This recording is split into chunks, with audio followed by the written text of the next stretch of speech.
उत्तर प्रदेश के एक छोटे से गांव की यह कहानी है। इस गांव में लड़की का जन्म किसी अभिशाप से कम नहीं माना जाता। यह गांव ज्यादा बड़ा नहीं है। ज्यादातर लोग चौधरी अजमेर सिंह के भट्टे पर मजदूरी करके अपना पेट पालते हैं। उसी भट्टे पर धनवा नाम का एक आदमी भी काम करता है। उम्र लगभग 45 साल, अविवाहित और अकेला। शादी की उम्मीद उसने बहुत पहले ही छोड़ दी थी। उसे यकीन था कि वह उम्र भर कुंवारा ही रहेगा। लेकिन एक दिन गाँव का पुजारी उसके लिए एक लड़की खोज लाता है। उस लड़की का नाम है भवरी।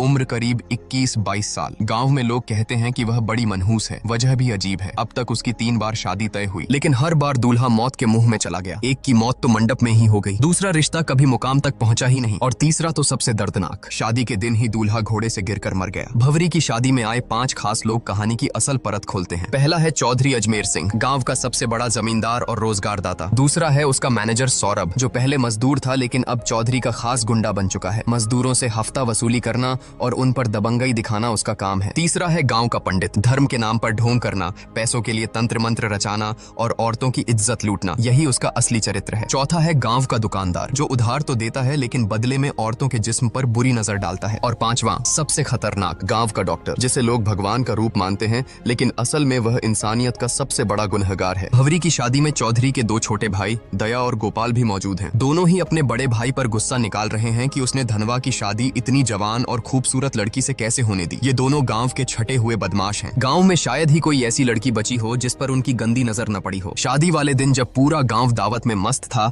उसी रात चौधरी के दोनों भाई ने वह किया जिसकी किसी ने कल्पना भी नहीं की थी। वह गांव की एक मानसिक रूप से विक्षिप्त लड़की बसंती को बहला फुसलाकर जंगल में ले गए और दरिंदगी की सारी हदें पार कर दी। उसके बाद इस डर से कि कहीं वह किसी को सच न बता दे, उसे बेरहमी से मार डाला और लाश नदी में फेंक दी। उन्हें लगा कि यह मामला भी वैसे ही दब जाएगा जैसे पहले दबते आए हैं, लेकिन इस बार बात केवल कुकर्म तक सीमित नहीं थी, ये हत्या भी थी। गांव के लोग सन्न थे और पुलिस इंस्पेक्टर की चौधरी से पुरानी दुश्मनी भी सब जानते थे। अगले ही दिन जब चौधरी अपने भाइयों को पश्चाताप कराने मंदिर ले गया, तभी इंस्पेक्टर ने वहां धावा बोल दिया। पूरे गांव के सामने उसने चौधरी के भाइयों को पकड़ लिया और जब चौधरी बीच बचाव करने आया तो इंस्पेक्टर ने गुस्से में उसके गाल पर ऐसा थप्पड़ जड़ा कि पूरा मंदिर गूंज उठा। इंस्पेक्टर ने गरजते हुए कहा, औकात है तो करा लेना अपने भाइयों की जमानत, लेकिन इस बार कानून की पकड़ से कोई नहीं बचेगा। भले ही उसके पास सीधे सबूत न थे, मगर उसे यकीन था कि डीएनए टेस्ट सच को उजागर कर देगा। थाने पहुंचने पर दोनों भाइयों की ऐसी खातिरदारी की गई कि आखिरकार उन्होंने सब कुछ कबूल कर लिया। चौधरी ने शहर के वकील से सलाह ली, लेकिन वकील ने साफ कह दिया कि मामला बहुत पेचीदा है, जमानत मुश्किल ही नहीं नामुमकिन है।